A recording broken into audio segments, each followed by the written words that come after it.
વલસાડ શહેરમાં પ્રધાનમંત્રી વિશ્વકર્મા યોજના અંતર્ગત વલસાડ ખાતે યુનિયન લેવલ ટ્રેડ મેળાનું આયોજન કરવામાં આવ્યું।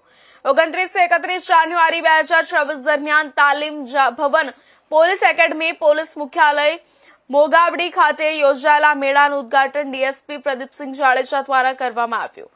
ટ્રેડ મેળાનો મુખ્ય ઉદ્દેશ્ય કારીગરોના ઉત્પાદનો અને પરંપરાગત હસ્તકલાને વિશાળ પ્રેક્ષકો સમક્ષ રજૂ કરવાનો તેમજ સંભવિત ગ્રાહકો અને ખરીદદારો સાથે સીધો સંપર્ક સ્થાપિત કરવાનો છે। આ ઉપરાંત એમએસએમઈ યુનિટ દ્વારા ઉત્પાદિત વિવિધ વસ્તુઓનું પ્રદર્શન અને વેચાણ પણ કરવામાં આવ્યું, જેના માધ્યમથી સ્થાનિક ઉદ્યોગકારોને પ્રોત્સાહન આપવાનો હેતુ સિદ્ધ થયો। મેળામાં લાભાર્થી કારીગરો અને ઉદ્યોગ સાહસિકોને નેટવર્કિંગ, માર્ગદર્શન અને વ્યવસાય વિકાસ માટે ઉપયોગી પ્રતિસાદ મળ્યો। મોટી સંખ્યામાં નાગરિકોએ મેળાની મુલાકાત લઈ સ્થાનિક ઉત્પાદનો ખરીદી સ્વદેશી ઉદ્યોગોને સમર્થન આપે છે।